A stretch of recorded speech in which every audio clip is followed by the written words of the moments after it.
Documents. This is a call to legal aid. I'm trying to determine if they are the ones who have filed harassment charges against me. They would have done this because about the time that this charge was filed, they refused to take a grievance, which I was told by their supervisors in Washington that they had to accept.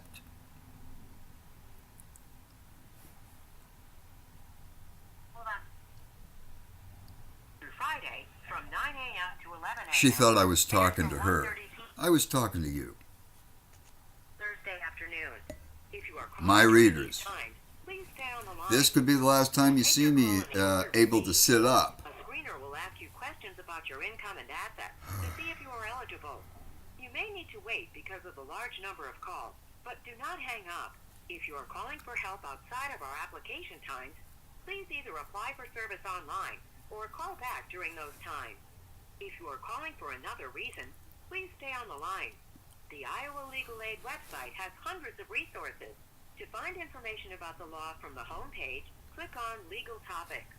Click on Need Help Finding Information in the green box if you need help finding information. A website specialist can chat with you by instant message and help you find information. New information is continually being added to the Iowa Legal Aid website. So visit our website regularly at iowalegalAid.org. Iowa Legal Aid's Community Legal Education Booklet and Equal Justice Journal newsletter are available free of charge to low-income Iowans. To receive Iowa Legal Aid's newsletter, the Equal Justice Journal, tell the intake worker or attorney that you want to be added to the mailing list. Let us know if you have a question or a problem involving a pension or retirement plan. We can help. Iowa Legal Aid provides hope, dignity, and justice to the low-income people of Iowa. Unfortunately, each year many are turned away for lack of funds. You can bring hope into their lives with your charitable contribution. Let us know if you're having tax problems. We can help. If you are a low-income worker, you may be eligible for the Earned Income Tax Credit. Ask for information about the Earned Income Tax Credit.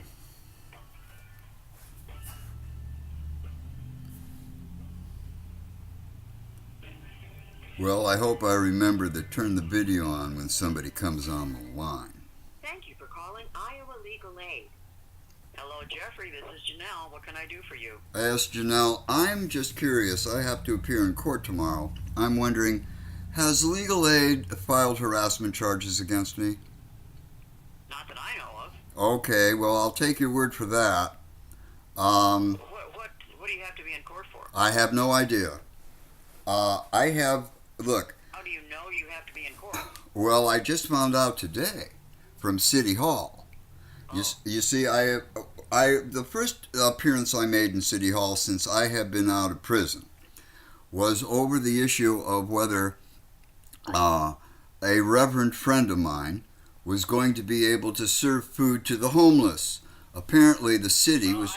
let's not digress into all that. Okay, so anyway, I went there, and then, as you may be aware of, I think I told you a couple of weeks ago, a cop stopped me while I was walking around the neighborhood at 1 o'clock in the morning. And he slapped my glasses off my face, and he ground them into the pavement. I'm going to assume that, and they're telling me, though, that before that happened, that somebody filed a harassment charge against me.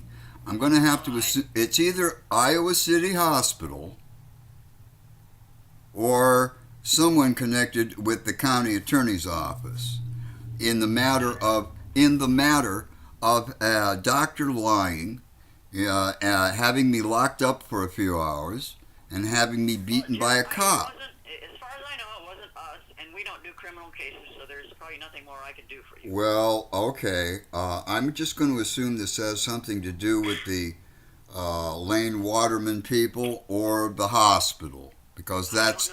I know nothing about it. Well, they don't like, they're killing people.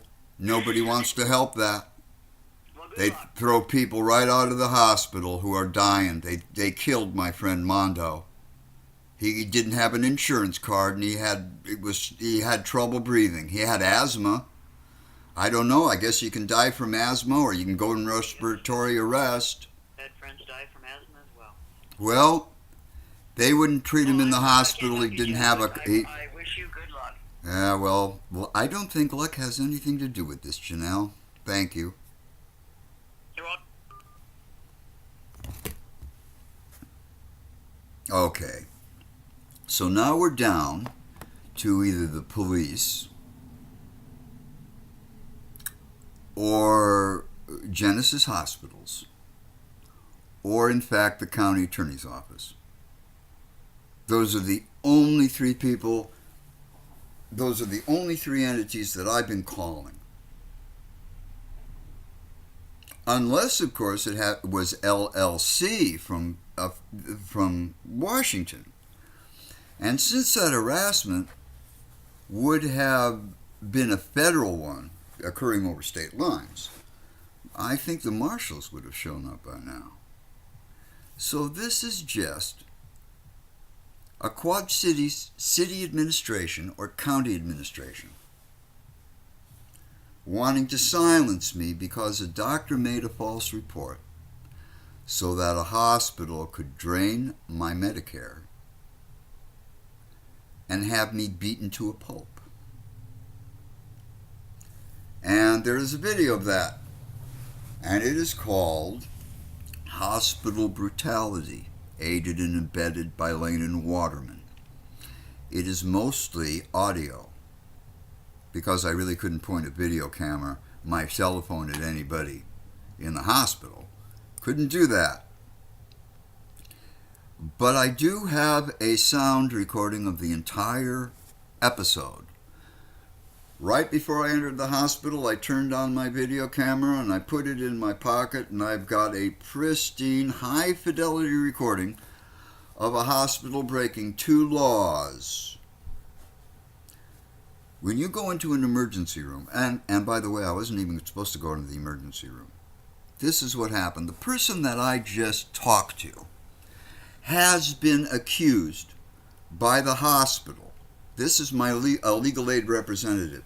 She has been accused by the hospital of calling up the hospital, and instead of sending me there to pick up a referral to nuclear medicine in Iowa City, she told them that I was nuts and I ought to have my head examined. But the hospitals lied before. They wouldn't hesitate to lie to me. Anyway, that's what they told me. That my legal aid representative was responsible for what happened on August 24th, 2017. But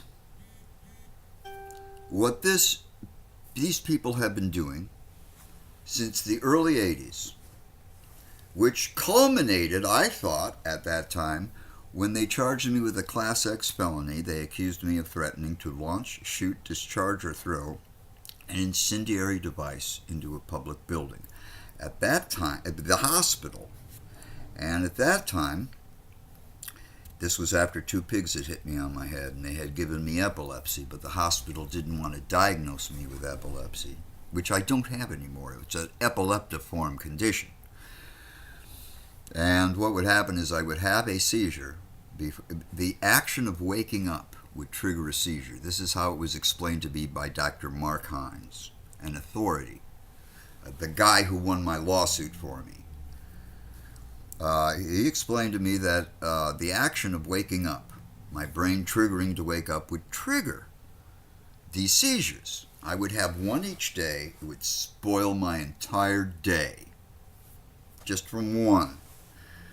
It took me almost 8 years to get a 24-hour EEG. Now, the thing about what the hospital did is when you report to a hospital that you have been struck on your head, medical criteria demands that they examine that. They have to give you a 24-hour EEG. They have to track it down before they start giving you drugs that are like LSD and psychotropic downers, Haldol, Thorazine, Navane, Centrax, and all of the rest. If you're not psychotic, there's no reason for you to actually take these drugs, they will make you psychotic. Now, I never became psychotic. If I had become psychotic, I would have been committed for a longer time. But since I started writing about the area police helping people sell dope interstate, and there are videos and pictures confirming that online, the state of Illinois tried to commit me in earnest 3 times. The state of Iowa tried to commit me twice civilly, after they railroaded me into jail on a charge that the Supreme Court exonerated me from. The federal authorities trumped up a charge against me because I was writing about the Justice Department. This kind of activity occurring interstate involves involvement with justice.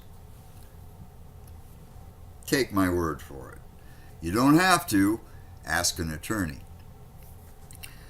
And they tried to commit me in federal prison. Now, you know, you don't get a chance in federal prison.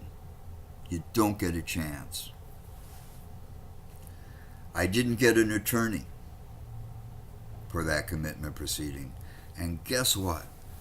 They still could not commit me. The only thing that I've ever done was take offense at how a woman was raped. I found out the reasons why that woman was raped, and then I went after the people who were raping her, who were running a family drug cartel. And that involved me making videotapes at various locations. And at those locations, I saw these people seemingly cooperate with city police. And that's just not one city. That would include Davenport and Rock Island, Moline and East Moline, Bettendorf, Riverdale, and everywhere up and down the river.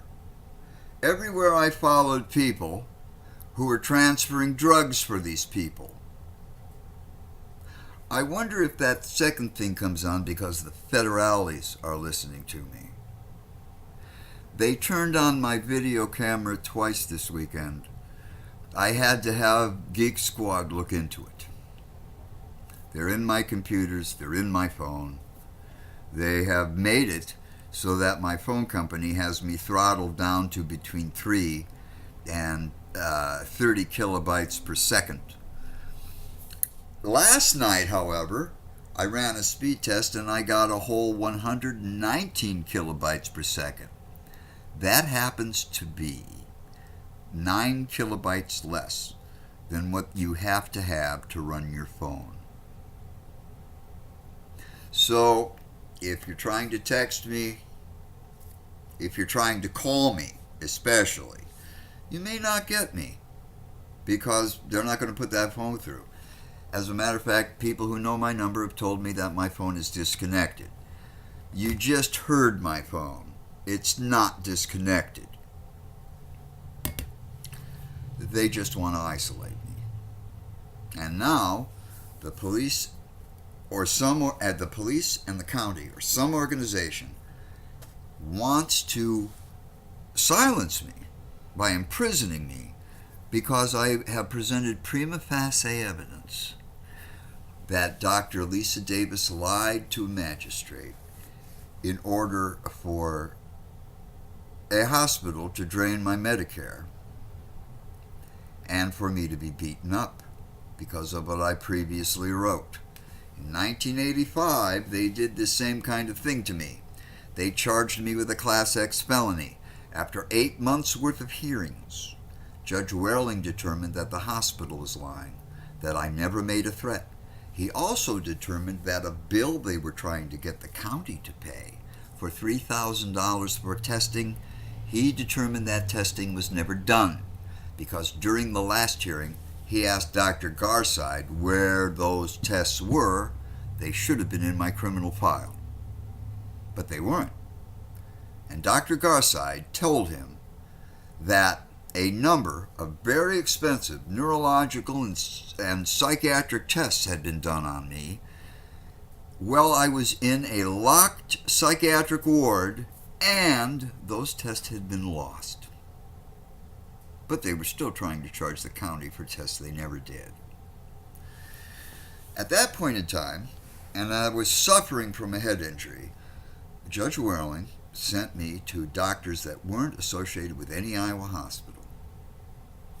And I got a diagnosis where I actually got an anti-seizure medication for. And after suffering for nearly a decade, that condition went away to never return after taking Tegretol for approximately 3 months. But for 10 years, I was shitting in my pants, literally. I couldn't have sex. I couldn't eat. I would vomit. These are all common symptoms of head injury. And I couldn't play the guitar. Well, I relearned how to play the guitar. Dr. Hines, who helped me, told me, I can't tell you if you'll ever be able to play the guitar again, Jeff, but I can tell you that you have to start all over again. So I did. But because of the erroneous diagnosis, which Social Security will not let go of, and there's interesting things about that, and that'll be covered in another video, I took Dr. Hines' advice even before I got the medication, and I bought a guitar with a different size neck. You see, I'd never been able to play a Fender Stratocaster, and I wanted to because I saw Jimi Hendrix play when I was just a little shit. I liked how he sounded, and I wanted to do some of that stuff. But I could never play, and this was before my head injury. I just couldn't get into it. I couldn't play on a Fender neck. It's not like they're uncomfortable or anything. They're just different. They're a different scale. It's just different. Well, after my head injury, I bought a Fender Stratocaster. And I could immediately, when I put my hands and I did a chord, my fingers weren't falling off the neck on the treble side.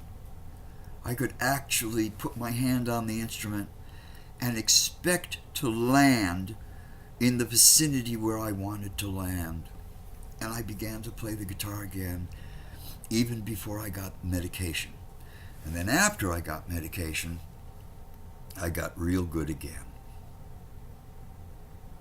That's what these people did to me. They tried to protect 2 Scott County police officers who had beaten people up for 20 years before they met me. Apparently, I was the only one strong enough or ornery enough to recover. And now I've asked the hospital that started all this, a teaching hospital in Iowa City, a question. Why did you disregard medical and psychiatric criteria which resulted in my having a coma that lasted almost a week? And because of what Iowa City Hospital did, in coordination with the local hospital, who, by the way, I've been writing stories about because of the fact that they kill people by throwing them out of their emergency room, even though it violates federal and state law. And you know why they can get away with that? Because the city attorney won't get involved. The city attorney's supposed to get involved. I'm not the only person who's complained to the Attorney General in Des Moines. I know that. I am not the only person who's complained to them. Other people have too. They want to go through a chain of command like the feds use. For instance, I find out that the Rock Island Pigs are in cahoots with the Butler family. And I know this because for 2 years I had been videotaping these guys in bars in Rock Island and standing on the street distributing crack cocaine to people. There's videos of that shit. Who would know? And when I became convinced of that, I started writing about that even before 5 years before my investigation was through. I started that investigation in 1996, and it was only upon my wrongful prosecution, which was conducted by means of excluding exculpatory evidence, an act which Michael Wolff did and my court-appointed attorneys fully cooperated. You know, when you exclude exculpatory evidence, you get disbarred. I even have a recording of my talking to one of my court-appointed attorneys, but I couldn't get him. The first conversation I had with his office was with the manager, the guy who owned the law firm. And we had a cordial conversation where he told me that that the county attorney, or even my own attorney, is trying to suppress exculpatory evidence, that is grounds for being disbarred. Now, right now, I brought that to the court's attention, and even though they have refused to honor a ruling that I'm supposed to be able to have discovery, I've not been able to have discovery. That video where that ruling occurred is a recording, because that recording was made in the Clinton County Courthouse when I was sitting in front of Judge Nancy Tabor, and next to me was the attorney who took the fourth post-conviction relief, ostensibly handed it to Michael Wolff, and it disappeared. Michael Wolff has been recused now from this post-conviction relief. But the real thing is, Michael Wolff should be disbarred. And so should every other attorney, and there's a number of them, who have suppressed exculpatory evidence. Now, the last ruling that I was able to actually get action on was when I got 12 subpoenas delivered to me. Those subpoenas are for the attorneys who have been cocking around with my post-conviction relief case since it was presented to the court in 2009. And since 2009, nobody's done anything. Since 2009, 4 post-conviction relief efforts have disappeared. 2 of them I mailed from an Iowa prison, and there's a record of that mailing. The third one was hand-delivered by a police officer who is across the a parking lot from the Clinton County Courthouse. And the police told me, well, we delivered that, and that disappeared. So, when my attorney, on some trumped-up bullshit, I can't remember what, appears in the jail to talk to me, I already had a 4th post-conviction relief application prepared for him because I was able to contact the appellate office. I'm supposed to be able to get those forms from the prison. They wouldn't give them to me. But I was able to get a call to the appeals office in Des Moines, and my appeal attorney sent me some forms, and she sent me more than one copy. And I used one of those copies to give Harold DeLange my 4th post-conviction relief, which also disappeared. It went from Harold DeLange's hand, ostensibly into Michael Wolff's hand, and then it went to the Bermuda Triangle. In any case, I've been trying to get this question answered about how a teaching hospital can ignore medical criteria, and how that can result in you being given the wrong medications, which can kill you, and they almost killed me, and there's documentation of that. And because that almost killed me, I got the better part of $500,000 in punitive damages in the assault case against the officers who delivered my first head injury. In 2012, I was beaten by officers in Leavenworth, and now I am suffering symptoms of a head injury. I was immediately diagnosed with a head injury when they took me to St. John's Hospital in Leavenworth, in the city of Fort Leavenworth. And then I was diagnosed 2 years later, a few days before I got out of jail, by a neurologist who now can't talk to me because she signed non-disclosure about this issue with the federal government. And now I find that for 4 years, not only can't I see a neurologist or get a referral to one, but if I am told to go to a hospital to collect such a document, a referral, they'll beat me up. That's what happened when I was told by Janelle Swanberg, whose voice you heard at the beginning of this effusion, and a guy named Byrne, an attorney for Lane and Waterman, and actually by hospital administration. Now, after I was beaten up, I took a little time to recover, and I have a friend, kind of, who is an area reporter for the Quad City Times, and I did him a big favor. I got him a lot of credit with his newspaper because my investigations showed that an officer, the head of the narcotics department at the time of Davenport City Police, a guy named Greg Collins, I watched that guy deliver automatic weapons to 2 felons, David Jamal Gamble and John Murphy. I reported it.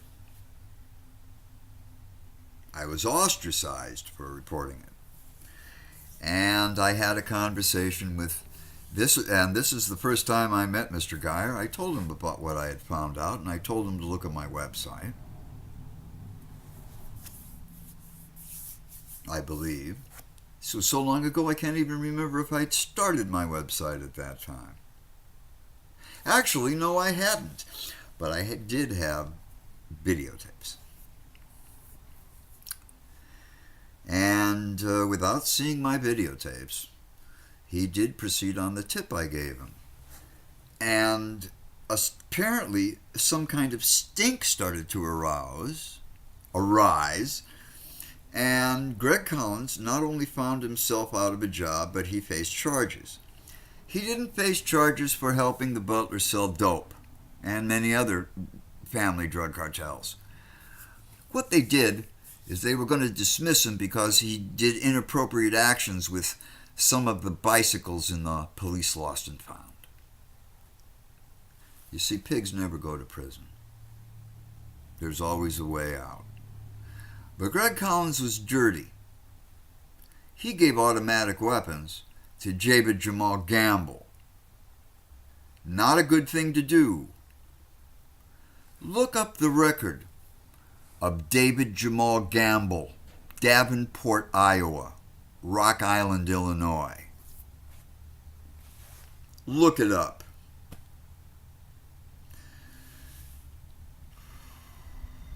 So for talking about a hospital that's killing people, and for having prima facie evidence that the county attorney doesn't want to proceed on. I mean, the county attorney told me, I said, this doctor lied. Is she allowed to lie? And this guy didn't tell me she was allowed to lie. She just said, we're not going to do anything for you, sober off. I believe that Mr. Walton said that. I mean, he's the county attorney. There isn't any other county attorney in the Scott County Courthouse that has the authority to tell me they won't do anything for me. Only the county attorney can deny me due process and protection of the law. They decided not to. This is Dmitry Ivanovich with The Naked Truth.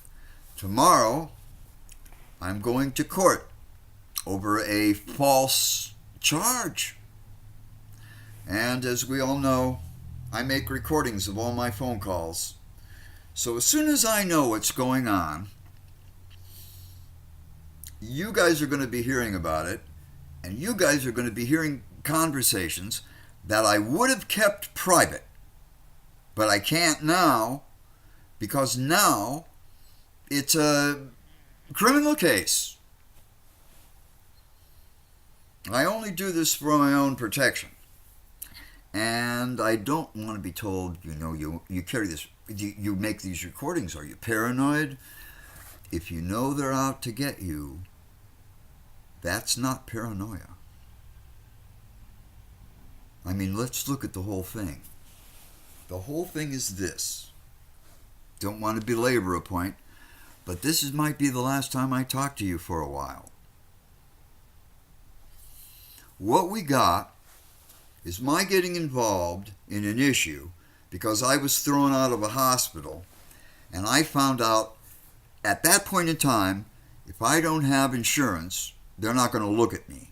That was a felony, state and federal. That happened in 1982. I purchased a computer and got online in 2001. And I started telling my story. And I was contacted by people who told me that they had there were judgments because Genesis Health Systems had been throwing people out of the hospital and they died. When I asked these people if I could do an in-depth interview with them, they said no. Apparently, when you get $2 million for your grandfather, you have to sign a non-disclosure agreement. Those court files are sealed. But if the hospital wants to make a federal case out of this, or, a state case, or if the county attorney's making a state case about this, that raises these questions. And I've got evidence.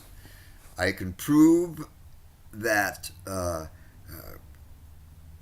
doctor lied, I was beaten up, and my Medicare was drained for no reason. I can also prove, because I make tape recordings, that I was told by Janelle Swanberg, Michael Byrne, and hospital administration there wouldn't be any trouble if I came to pick up that referral. But that wasn't true. I also have a recording online of a Davenport supervisor of police. When they have a supervisor during the day and during the night. And I happen to have his cell phone number. How do I have his cell phone number? Because I'm the KGB. I can get those things. So I call up this guy who doesn't expect me to call him on his cell phone number. And I asked him, if I go to the hospital, isn't there an order of protection or no contact order? Because that's what I've been told. And the guy says no.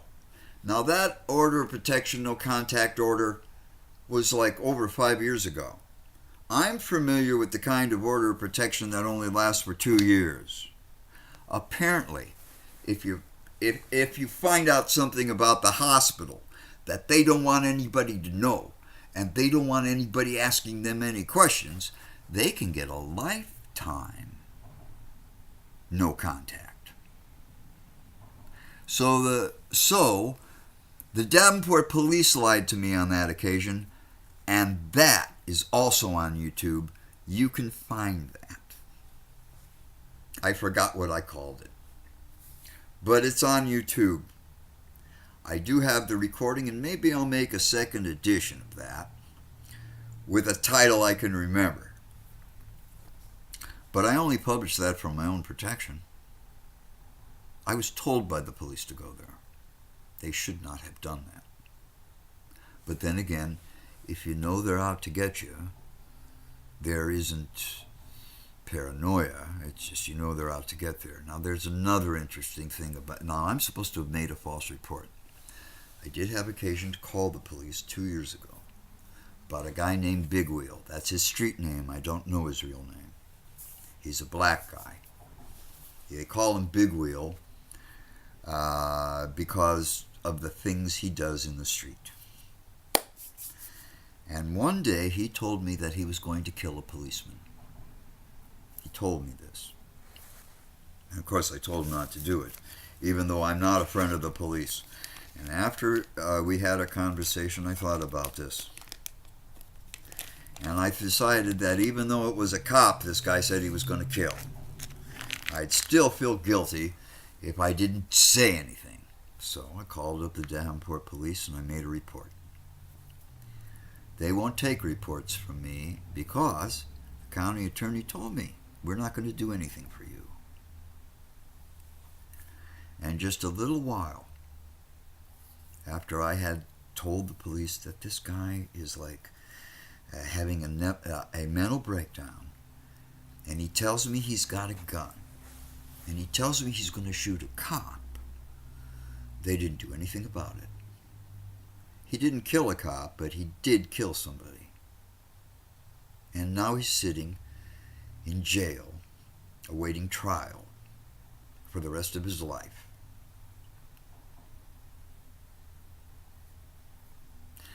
The police didn't want to give any due process or protection to the person that Big Wheel killed.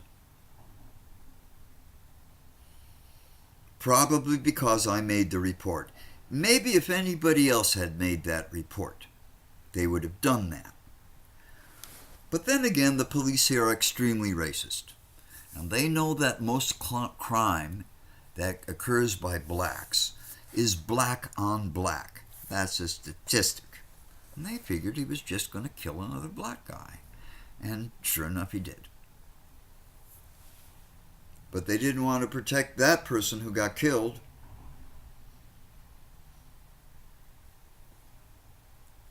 This is the Davenport police we're talking about.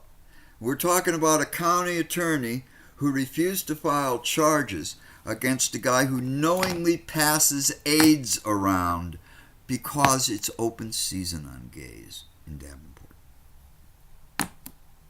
Somebody ought to listen to this tape and get a hold of me. I may be in custody by the time you get around to it. My name is Jeff Sobroff. My email is jjssweetflags@yahoo.com. I'm also on Facebook as Jeff Sobroff, Soboroff. Everything I've ever written on the web is true. Every question that I've ever asked anybody, and apparently I'm being accused of harassment just for asking a question. Now, there's precedence for that. They made Socrates drink poison for asking questions. This is Dmitry Ivanovich with the naked truth.